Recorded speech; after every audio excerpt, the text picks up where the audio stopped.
All right, welcome to the Songcast.com presentation on Break ECPK. Going to be your shoutcasting host, and joining me this time is Hippie of the Honcast staff once again.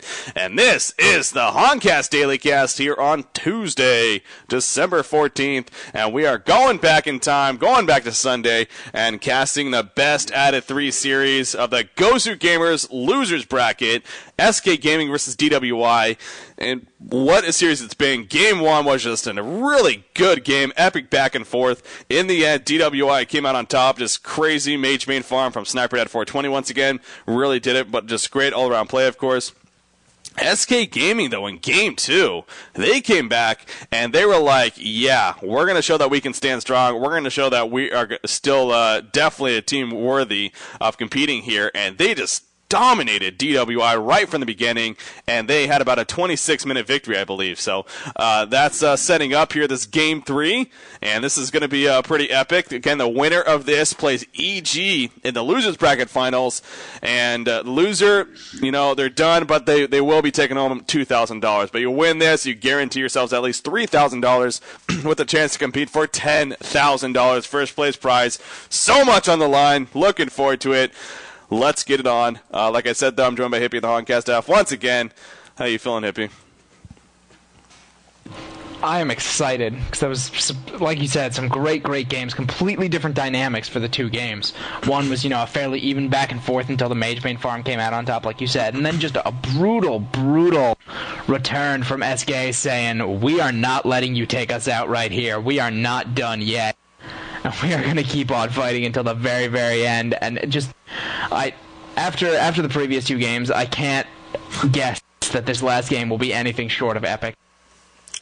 Yeah, I mean, you really have to feel that again. It was really shocking. It was. I mean, obviously from spectators and from people that just like to have entertainment, in best of 3 series, you like to see it go 3 games, so it's great for that matter, but it was really surprising just the fashion that SK Gaming just came out. I mean, the picks on DWI, they weren't bad picks whatsoever. I mean, we said it from the very beginning, I liked their lineup. They had very powerful lanes, but that Polywalk Priest pick by SK Gaming really did it. They had him matched up against Pebbles there in the middle lane, and he just flat out dominated Pebbles. Just a lot of props to Cardinal. No doubt deserves a lot of credit for that victory.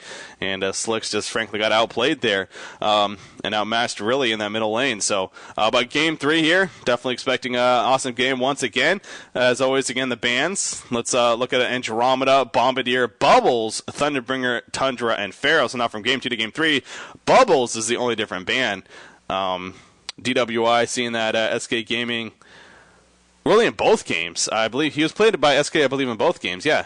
He was just he did very well in both games, and including last game. So they just do not want to have to deal with him. He's a powerful solo hero, especially against trialing strategies. Can play the long lane very effectively, and so on. So, I mean, as always, though, thoughts on the bands here before we move on? Again, typical. Hellbringer is not banned, I see. Looking to see if he gets picked up. But Bubbles is definitely, if not as powerful, at least almost as powerful as Hellbringer in a team fight. He's not quite as powerful of an initiator, but his overall team fight presence is just massive. We saw that last game. Tralfamador hitting a bloodbath, only really losing the bloodbath because he dove the tower into a waiting Flint Beastwood. So SK really knows how to use Bubbles, and Bubbles is a very, very common pick. We see him almost every game. So it doesn't surprise me that he gets banned once in a while. Yeah, I mean, he definitely is a hero that has every worthiness of being banned, so no surprise there whatsoever. And again, looking back at the series, DWI just felt I'm guessing DWI banned him, actually. Yeah, Toronto banned him with the last one. So, yeah, he was the last ban. So, we got some picks coming up here now. 2 more picks remaining on SK Gaming side. They got about 5 seconds left, but it's about 26 seconds of overtime. It's about 30 seconds now. We will know their last 2 picks, but they start with Witch Slayer, Voodoo Jester, and Wretched Hag. Now, just very standard, nothing crazy off the wall by any means. Just very standard pickups right there. Wretched Hag has been very dominant in both games, but he was played by Kiwi Kid both games for DWI. So, he is now going to be played on SK Gaming, so we'll see how SK Gaming, I'm sure they're going to do just as well. Ooh, look at this. They go with the Gladiator, so love to see this. I love to see more teams, trying this strategy. They finish it off with Pebbles, So, yeah, we are going to see a Gladiator tri-lane, very MSI-esque lineup.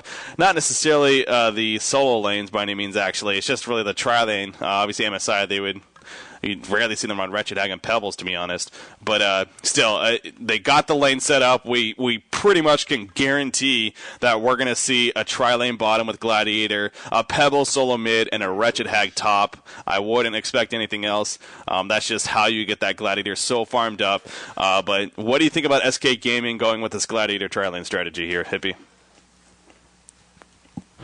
It's powerful. We've seen that it can be pulled off and be massively, massively powerful. And look at that, screwed up, synced, ready by Quebec. They what tried. A fail right there. All right, calling you out. But the Gladiator tri-lane, it's huge. I mean, we know it's huge. We've seen MSI dominate with it many times. We've seen other teams dominate with it too. I mean, I think we had Fresh on here casting a game with another team dominating with it. I mean, EG has tried it out. We see SK trying it out. I'm sure they've scrimmed with it. So it doesn't really surprise me that they're using it here. I really like the Pebbles pick because they saw the Soul Stealer. They know he's going mid, and they know that a properly played Pebbles will land a lot of good kills on Soul Stealer. Because if you sit there and you try to land Demon Hands on a Pebbles who's coming in on you, he's going to get the stun because you're standing still and you're not stunning him back. And if you run away, you're not farming, and Pebbles just takes the creep kills anyway because he has massive base damage. So I like that counter pick they made there. Let's go ahead and do sync up real quickly before we move on. I'm going by in-game, of course. I'm at 117, 116, 115, I'm 14. synced. Awesome. Worked out well. All right, so one time I actually do remember. Okay, so yeah, Legion team. Yeah, it's gonna be interesting.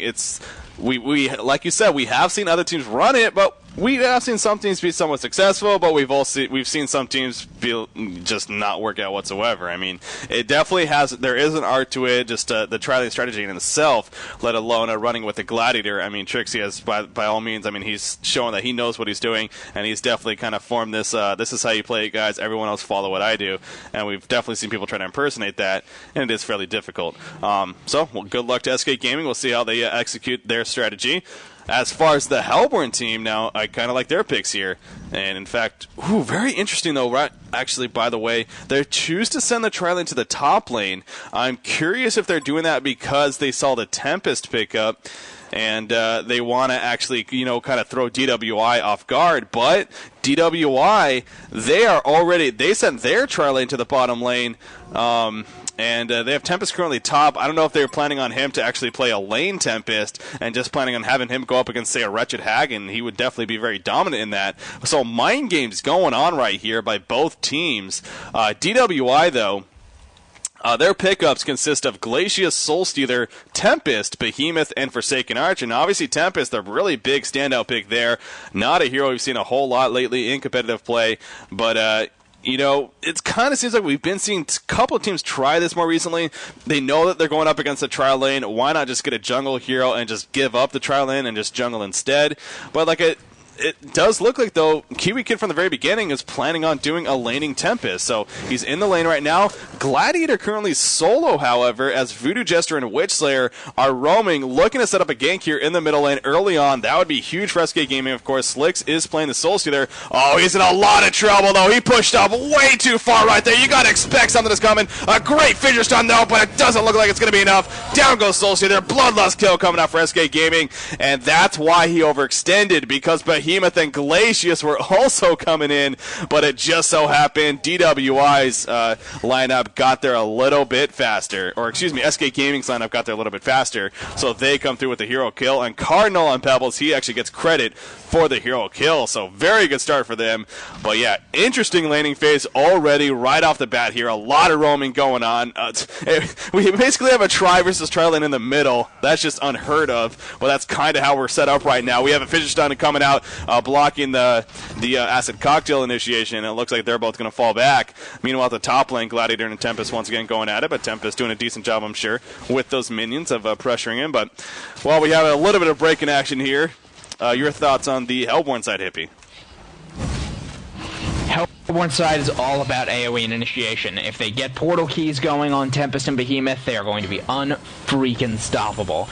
I mean, the Legion team, they have very, very good pressure with the ability to pressure them with Wretched Hag, Pebbles, Voodoo Jester, Witch Slayer, all very, very powerful gank heroes. And Gladiator, a hero who can be active very early if he really needs to be. So I like the dynamic there on their side, but at the same time, like I said, look at this. We got the Tempest. The Tempest who is indeed going to go down here in the top lane. Oh, really nice health potion use. Wow. I spoke a little too soon there. It was a very, very good stun chain coming out from SK Gaming, but really clutch health. Oh, the flagellation! Yes! But he takes a pitfall and a nice whip proc from Fogged to get the range to take him out. Very, very nice use of the full Gladiator repertoire right there. But, gotta keep getting interrupted by action. AoE initiation, AoE teamfight presence. They have it. They will win every teamfight if they do it properly. But at the same time, if they don't get those portal keys going, they're gonna really, really struggle. And especially if Forsaken Archer doesn't get a dominating farm as well. Because Soul Stealer is gonna be pretty thoroughly dealt with by this Pebbles, especially if they keep roaming. Yeah, he definitely is. I mean, again, obviously with that early gank setup, Soul Stealer is still managing the slight level advantage despite getting ganked, right off the bat, so that is fairly impressive on his part. But at the same time, yeah, dying early definitely slowing him down a little bit, and if Pebbles, as you mentioned, does get that early advantage, then no doubt will just kind of play that snowball effect and really start to take over the game. So we'll keep an eye on that, of course. But whenever you see a Gladiator tri-lane, that's what you really have to keep your true focus on. It's, by the way, the Hellbourne team completely adjusting to this. They send Behemoth and Glacius up here with Tempest. So that's how they want to go up against this Gladiator tri-lane right here. Will it be successful? We have, look at this Tempest coming from behind with the minions, but again, they're keeping him blocked. He's going to finally look to go on to Gladiator right here. Gets stunned, however, and choosing not to stun himself, actually. So a little bit curious there if they were actually going for a kill, but I figure that they had support nearby and they wouldn't have enough damage. That is the one problem with this lineup up here, especially if they don't have the Tempest minions. They really don't have enough damage to get any kills. They do have quite a bit of stuns, but especially on this Gladiator, he need quite a bit. Of course, being the strength hero that he is, a good amount of life already. We see Gladiator actually trying to run away right here. Tempest coming in. Lockdown. And here we go. They're pushing them back a little bit, but Tempest just starts taking some pressure, so he starts to fall back. Go ahead, though.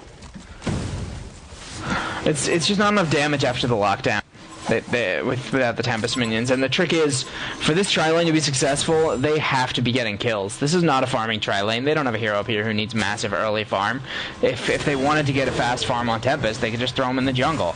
They're trying to pressure Gladiator. They're trying to keep him from taking over games like Trixie always does, trying to keep Fogged from emulating that performance. And if they don't manage to do that and set up kills on at least the supports so Gladiator can't safely farm, then it's just been a complete waste of their time. They're not getting farm, they're not getting levels, and if they get dominated in the top lane, they're gonna get dominated the world over unless that Forsaken Archer gets a really powerful farm. Yeah, I mean, that's definitely is going to be a story right here for DWI. It's right now, speaking of that, she's currently 24-9, which is the second best in the game, just behind Soul Stealer, actually her teammate. So she is doing a fairly decent job against Tobacco right now, playing that Wretched Hag. In the meantime, in the middle lane, we have Pebbles actually running in right here. He hasn't used his combo just yet. There he goes, and just look at that. He's only level 5, or he was only level 5, but just still so much damage put out. Even though Soul Stealer was practically at full life, he just got dropped right there. So well played once again by Cardinal here in the middle lane, and slowing down Soul Stealer just a little bit and keeping him up ahead. So 3-0 hero kill advantage now for the Legion team once again.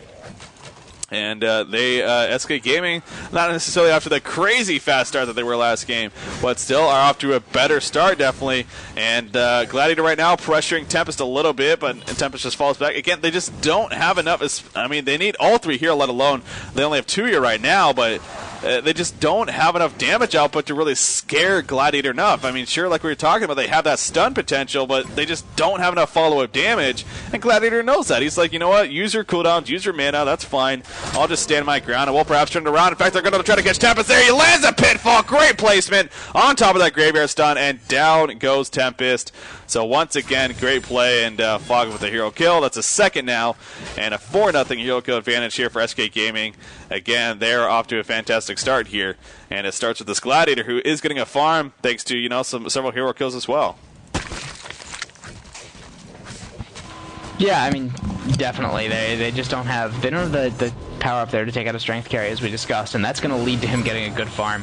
And what we just saw from that Pebbles is why we do have more action coming on the middle lane. Quick. Didn't quite have the mana to instant combo, but they still bring down Soulsteal after a nice stun. And is Cardinal going to get away? No, there's no way. He's going to get frozen or something. Oh my god. Oh. He does. There's no way he's getting out of that. All right. That was almost fantastic. But I mean, that's why freaking Pebbles is going to beat Soulstealer mid, even without that setup. Like, if the Glacius hadn't been there, all he needs to do is run in, and Soulstealer is suddenly scared for his life because he has so much burst damage, and just one little stun from a hero like Witch Slayer is roaming around, and it's death, instant death.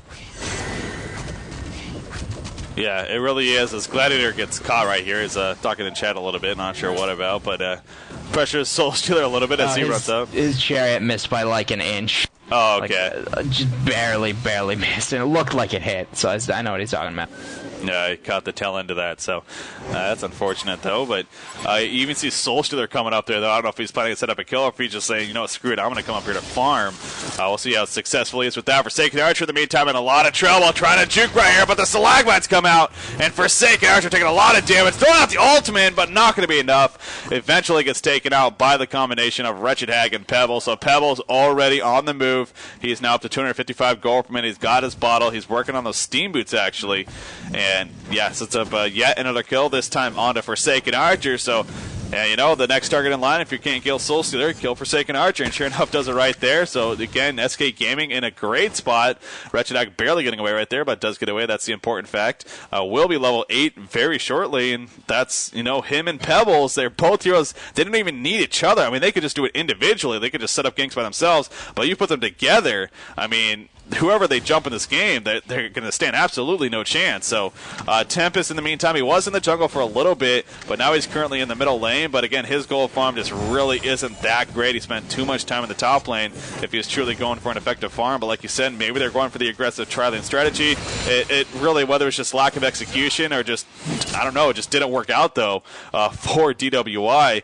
And, you know, I wonder if they're kind of thinking back and kind of thinking to themselves, maybe the whole Tempest wasn't the greatest idea, but at the same time, they do have that crazy T5 potential as long as they get portal keys. It's going to be difficult, though. Forsaken Archer gets dropped again in the bottom lane. Witch there to support Pebbles, and Glacius got there too late, unfortunately. Falls back before she can really do anything. So 7-1 hero kill advantage here for SK Gaming, and a good spot once again. Yeah, definitely. And the whole tri-lane top, it's not at all what they picked for. They saw that they had to stop that Gladiator, and they wanted to keep that Tempest top, leave that Forsaken soloing against that Wretched Hag. They thought she could get it done. I mean, obviously, she did pretty well on her farm. I mean, she has a very, very powerful creep farm compared to a lot of people in the game, but the two deaths from the ganks from Pebbles, just Pebbles being in this game, it's a completely different dynamic from last game where we saw that Pebbles was in the picks early and got counter-picked by that Polywog Priest, whereas this time he was pretty much one of the final picks of the game. They knew that the Soulstealer was going mid. They picked him as a counter pick, and we can just see how dominatingly powerful it is, how different it is to have a Pebbles who is a counter pick rather than a Pebbles who gets counter picked. Yeah, no doubt. And going up against the Soulstealer, definitely very successful. Oh, you see Gladiator right there, actually trying to set up a kill onto, or a gank attempt at least onto his Soulstealer. Gets him to run away and actually steals his jungle creeps. But Soulstealer, he's just trying to go anywhere he can at this point and try to get farm. I mean, you can say, well, you could just go to the jungle, but you have Tempest. I mean, Tempest is relying a lot of his farm on that jungle. So obviously, priority-wise, I'm sure that Soulstealer gets the priority, but it's really difficult right now for a hero that usually is very successful at making good, strong comebacks. You know, really difficult for Slicks right now on the Soulstealer to get effective farm anywhere. And with that said, he still is managing 270 gold per minute, so definitely not bad despite those 3 deaths. They're actually going to port up to this top lane. They're going to initiate on to Soulstealer, but Soulstealer turning around. And Tempest comes in as well. Gladiator in a lot of trouble. He's actually going to be taking out the Fissure Stun to ensure his death. And actually, Kiwi Kid got credit for the kill right there on Tempest, so you'd like to get that on Soulstealer, but hey, at least they got the kill on a Gladiator. That's just another thing that they need to look to do, is slow down Gladiator, of course, and by no means he's not getting a crazy farm, but very effective, 287 at this point, and he has his Helm of the Black Legion already finished, so around the 10-minute mark, I'm sure, is when he finished that. And that's, it's a solid state as you expect with the tricks you build from Fnatic MSI. You get Helm of the Black Legion, Assassin Shroud into Rift Shards, and he definitely is on pace to get that quite effectively at this point. So movement though, Pebbles, he's been moving around quite a bit lately. In fact, see him running through the river right now. But going to kind of roam past the middle lane. He doesn't have a portal key, but Forsaken Archer maybe in a lot of trouble right here. Gravers on perfect hit right there. The Bat Blast comes out, and will it be enough? Yes, it will. In the end, goes down. What a stun by Tralfamodor right there. Kind of a blind Graveyard stun. Ended up hitting, though, and they also clean up on Glacius as Pebbles comes out of nowhere. Conger wants to join the party, but ends up falling back. And in the end, it was a double tap right there for Wretched Hag being played by Tobacco. So once again, number game keeping up for SK Gaming. Tobacco going to blink out before too much follow-up happens, and it's just fine. So 12:40 now into the game, a 9-2 hero kill advantage for SK Gaming, and their farm superb all around, really is. The Hellborn team, they got Soulstealer, who again, despite having 3 deaths, he still managed to recover somewhat. He is actually at the 300 gold per minute. Just the hero he is. That might go down right here, actually. Pebbles opens on him with the Invisor, and the Acid Cocktail comes out and helps get the kill right there. So it wasn't able to just combo him down with one combo, but still the Acid Cocktail, as long as he's got a little bit of support, easily gets the kill. And, yeah, this positive signs for DWI a little bit, just like that, get taken away. Well, yeah, I mean, Soulstealer, you can't expect him to have a poor farm even if he's getting ganked. He's freaking Soulstealer. Look at his creep score. He's beating everyone else in the game by a fairly wide margin. Even Wretched Hag, who's had a disturbingly good game against that Forsaken Archer, is still behind him by like almost 15 creeps and a significant amount of denies. So in terms of just pure creeping, Soulstealer's definitely up there. But at the same time, part of what makes Soulstealer so dangerous is that he has to get more farm than everyone else. He can't be satisfied with just being even. Gladiator actually hit that pitfall right there. A very good placement right there, but cannot follow up the kill. However, in the meantime, Wretched Hag taking out Forsaken Archer. Again, another movement, gank-heavy hero. Wretched Hag taking care of the job. I'm not going to actually get the kill, but pushing back Forsaken Archer, not letting her get any type of solid farm. You see her, in fact, getting an early helm right there. I would guess working towards a Whispering Helm, getting an early Helm of the Victim, but still just sitting on that, provide some armor, but a lot of magic damage going out for this Legion team, so honestly that isn't even really doing all too much. It does have the regen, though, to it as well, so that's definitely a benefit of it. But yeah, the top tower going down for SK Gaming. That's the first tower kill of the game. Was definitely still very early. Well, look at Pebbles with the haster. That is not a rune you want to see on a Pebbles, as long as he can land it stun. Ooh, Forsaken Archer actually catches him. He still has a haste rune, though. He's still going to try to combo him down. Where's the combo? He's getting the auto attacks in first. He wants to make sure he can combo him down. Using those bottle charges, ring around the rosy. It's, oh my god, he's just tempting death. Can't get the kill. There we go. He finally opens. He gets the kill, and while all of that was going on, Wretched Hag gets a double tap kill on the bottom lane on both Glacius and Behemoth. I am just amazed right now how the tides have just turned so dramatically. It seems like game one went from, again, just a back and forth, really good battle by both teams as expected, and DWI ended up coming out on top. But here in game two and game three now even, it's just really just a one-sided game. SK Gaming truly dominating, and they get yet another tower kill after that. SK Gaming, it's looking like, honestly, that they can feel the EG matchup. They're ready for it. They want that more money. They want everything. They're in a really good spot once again now to take this game two here. Now 16 or so minutes into the game, they're gonna get the middle tower, maybe even catch Glacius. See Voodoo Chester sitting literally right next to Glacius. He just couldn't see him though, but now he opens. Here we go though. Port's coming in. Pebbles is here as well. What's gonna happen? The Acid Cocktail bouncing around. The Crippling Volley lands. Good ultimate from Forsaken, but the Stalagmites will stop him. And the Legion team, I believe, they're gonna look to fall back. Yes, they are. Wretched Hag blinks away. And, well, Portal Key also picked up now on Pebbles, as we saw him use right there. So, as he also bottles up a regen rune, and now with 5 seconds on his Portal Key, he's sitting nearby. Legion team, they're going to look to make a turnaround fight right here. But the Hellborn team smartly falls back, or else that could have been really deadly for them. But yeah, they're once again in a big hole right now. Tempest, doing his best. He needs that Portal Key. Somebody needs a Portal Key on this Hellborn team. And without it, they just don't have that initiation power. Yeah, it's a serious problem with their lineup. It's not a problem insofar as it's a bad lineup. It's just an issue they have to overcome. And if SK keeps this kind of pressure on them, they're not going to give them the chance to overcome it. Look at this Pebbles, man. This is what a Pebbles should be. I love Pebbles. But, like, just a dominating ganker, and it was very, very nice counter of SK onto that Pebbles last game, and Polywalk Priest middle. So even if he had been able to start ganking, which of course he got dominated middle and he couldn't, they would have just pressured the mid tower out. But just look at Cardinal. He's freaking 8-1, 17 minutes into the game. I think it said 18-1 for a second. I was like, double took. I'm like, what? No, he's 8-1, but still, that is still very impressive, of course. Make it 9-1. Yeah, he just jumps on Tempest right there and easily drops him.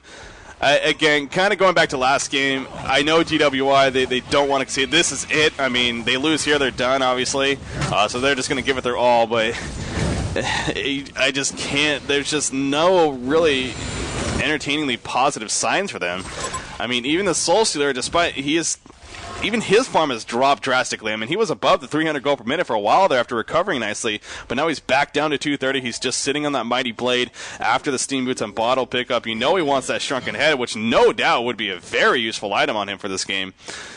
It's just, can he get it in time, though? And at this point, it's just not happening because the dominating performance by the Legion team.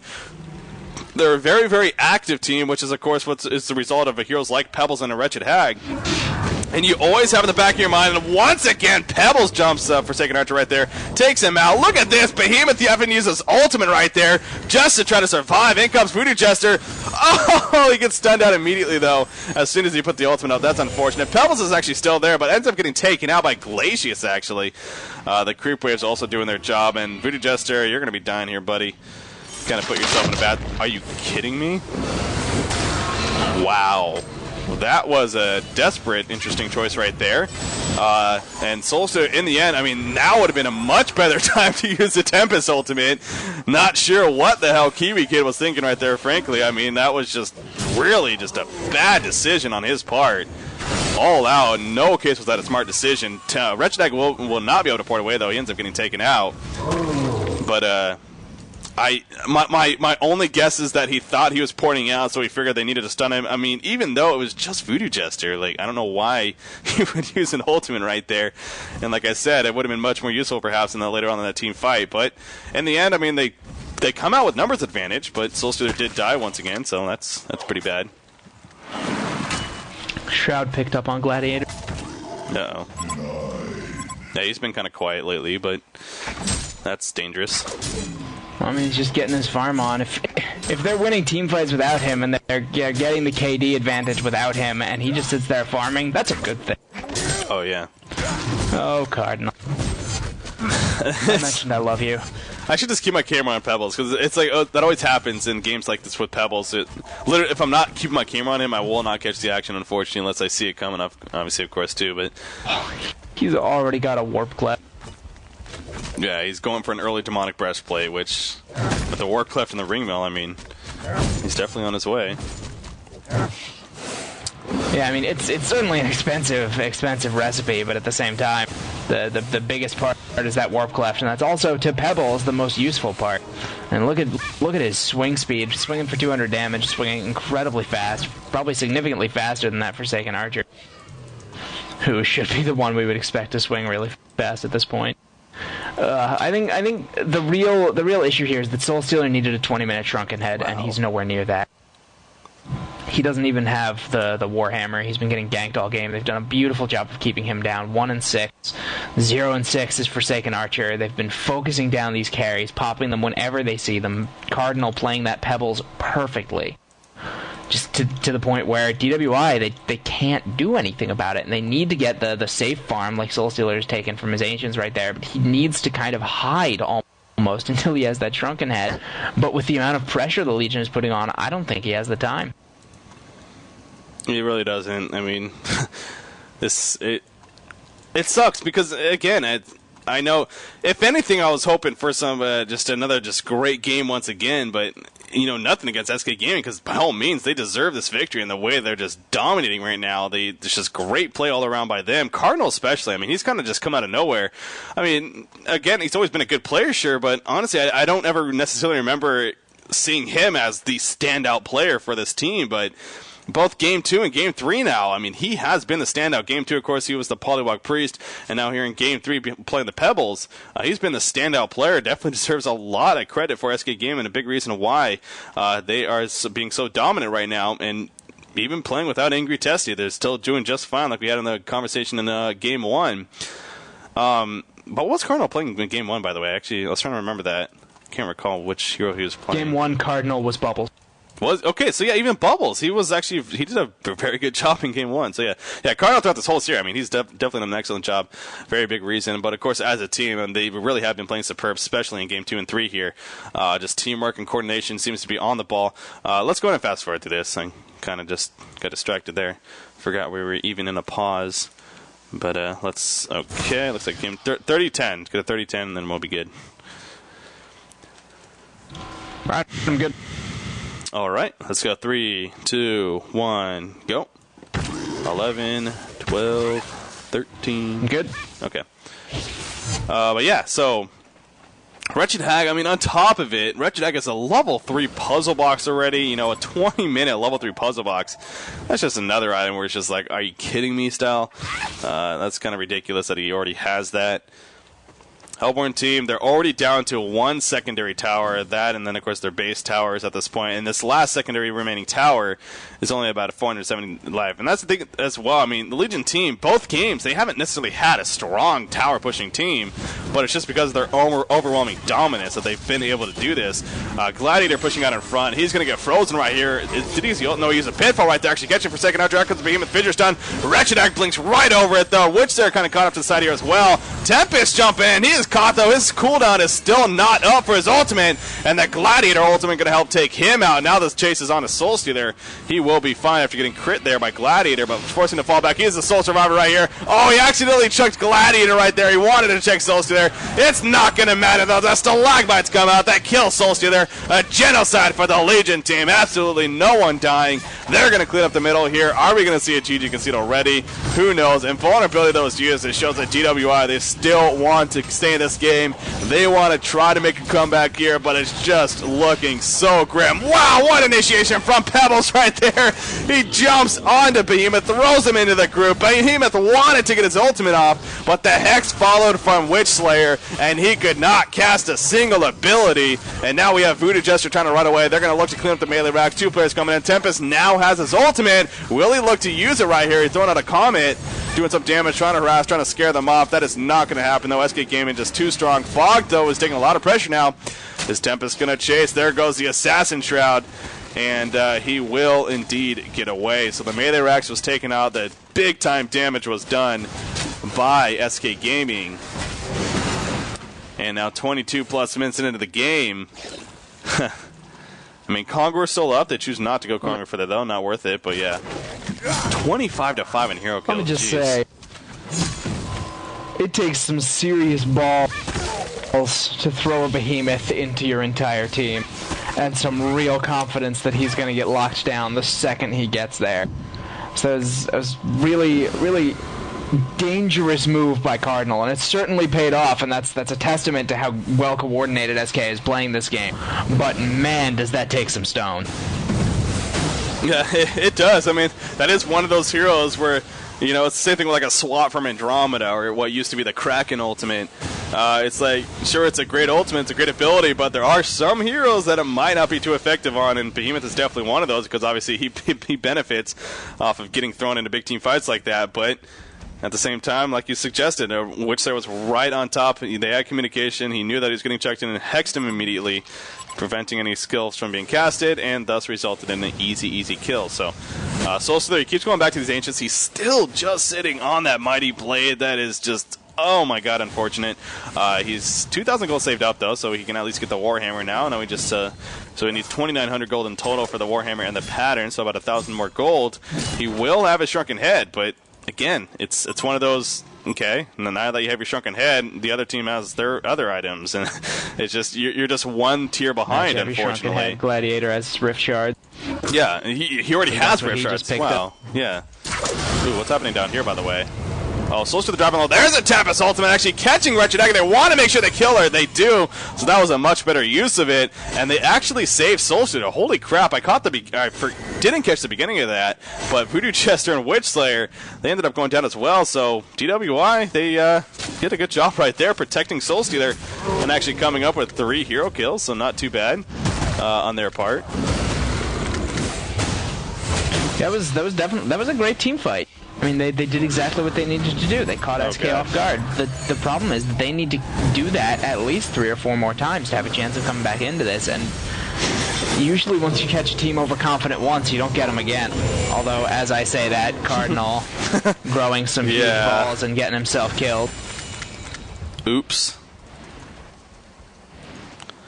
Yeah, he definitely kind of went in right there. He finished his demonic breastplate, so he was feeling confident, but it just wasn't enough damage for the kill on the Soulstealer. So a good turnaround right there, and 4 players dying just like that. So as I just talked about the hero kill, I mean, it was 25-5, now it's 25-9. Still a big gap, of course, for SK Gaming having a 20,000 gold lead, 10,000 experience lead. Those numbers don't lie. Just an overwhelming advantage here for SK Gaming. And as you mentioned as well, the Rift Shred's already finished on Gladiator, so Tempest, or excuse me, Solskjaer hasn't even gotten his Shrunken Head yet, which actually he might be going to get right now. No, he still needs a little bit more gold. And we already see that on Gladiator. Voodoo Jester getting picked off here in the jungle, actually. Should be going down. Yes, he is. The D-Man comes out, and Gladiator's like, okay, they're all here. I'm going to turn around. No, he actually says, screw it, I'm Gladiator. What am I thinking? I'm going to charge into this. Dust is used, so he cannot get away with his assassin. Now there goes the Soul Stealer ultimate. All 30 souls. Gladiator in a lot of trouble again. The dust is on him. They can still see him. Down he goes. In the meantime, though, Witch, their Silver Bullet on Glacius. They catch Forsaken with the Graveyard Stone. Wretched Ag joins the party. Those level 3 puzzle box minions doing a lot of damage. Witch Slayer looking to help finish off Behemoth. Micro this minion, buddy. It doesn't matter. Behemoth is going to go down. There we go with on the Kiwi Kid now. He gets stun locked. Forsaken Archer still running around and actually looking to catch Witch Slayer right here. But Wretched Ag ports back in. Pebbles comes from behind. Oh, but the portal key from Soulstealer there just before the stalagmite get him away. But Forsaken Archer, unfortunately, he cannot get away, and he indeed gets thrown down. Tempest just picking up his portal key, showed it off right there, so that is a good sign for DWI in any type of a comeback whatsoever. So at least they got that now to work with on top of Soulstealers. Now, portal key would soon has to be a Shrunken Head. I mean, God, he has to have it like any second now. Yes, another 1,500, so yeah, he definitely has to have it right now. But no, okay, he's not buying it. I guess he needs the Warhammer still, so I was... who the hell is he? He is crazy. I think the portal key set him back severely. I don't think he should have gone for it. I think as much as he wanted a reliable escape mechanism, it's not particularly useful against a Wretched Hag who can just blink to follow you if she guesses right, or who can just blink in and, you know, deal you damage to put it on cooldown. Especially once she gets the haunt on you. The portal key is useless unless you're Bubbles or someone with another kind of invulnerability mechanism to avoid one of those ticks. And he really needs the Shrunken Head. I think delaying it was a poor choice. Well, and while I think the portal key on Tempest is a fantastic sign of life, I think if they do end up losing this now, they might want to look back and wonder if picking up the Shrunken Head would have been a better choice. I mean, they're... Oh, wow, it's Tempest. That's unfortunate. No, excuse me, that's Forsaken Archer, actually. She's probably going to be going... And it is Tempest as well. They're both in there.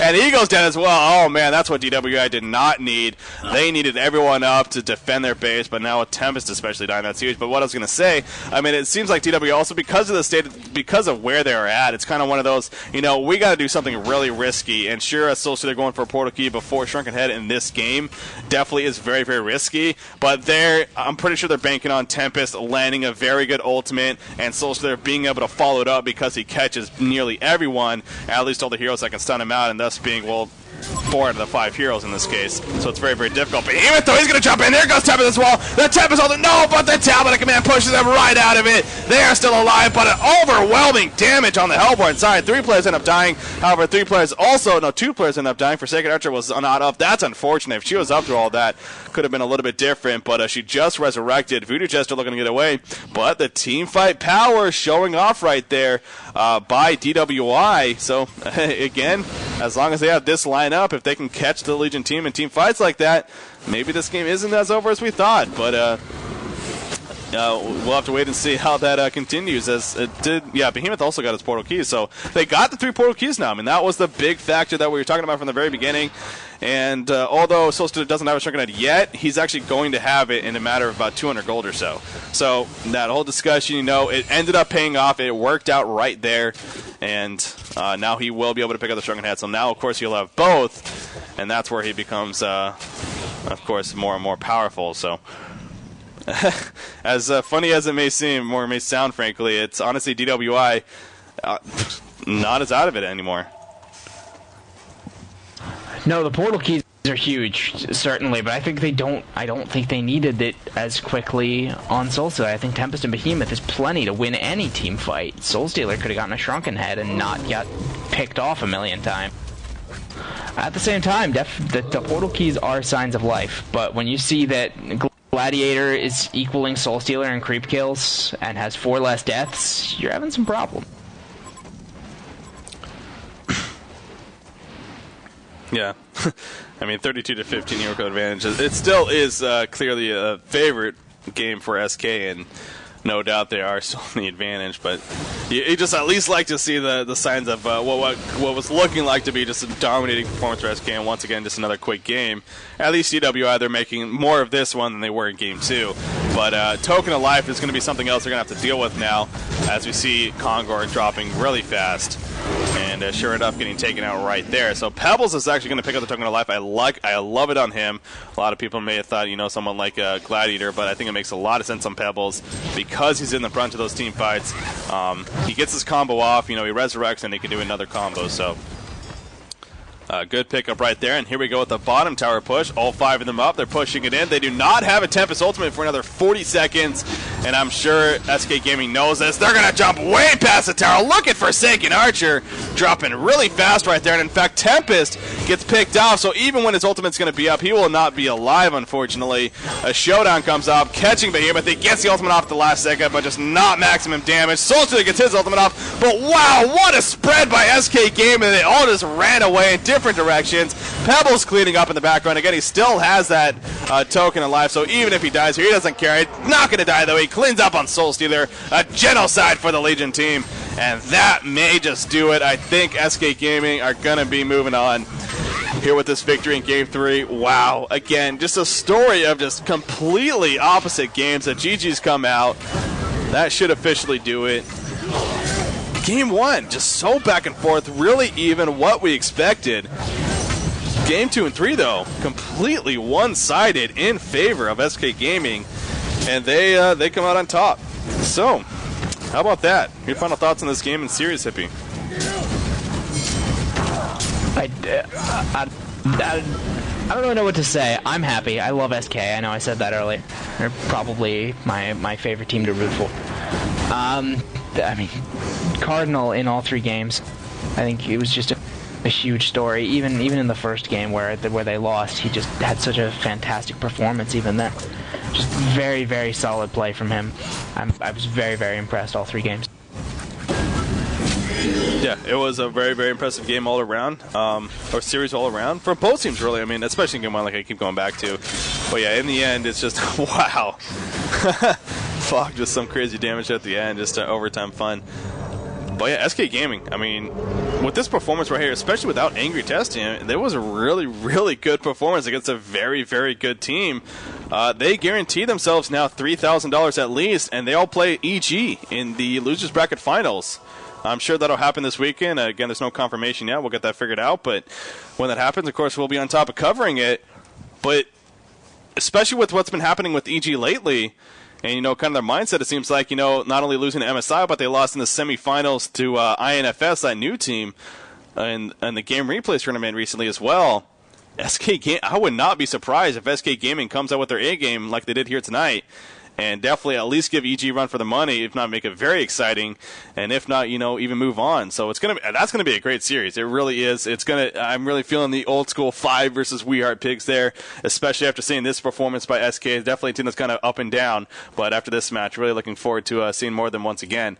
That's gonna do it though. Game 3 is finished. So and the series goes 2-1 in favor of SK Gaming. They come from behind with a comeback after losing Game 1, and they will play EG in the Losers Bracket Finals.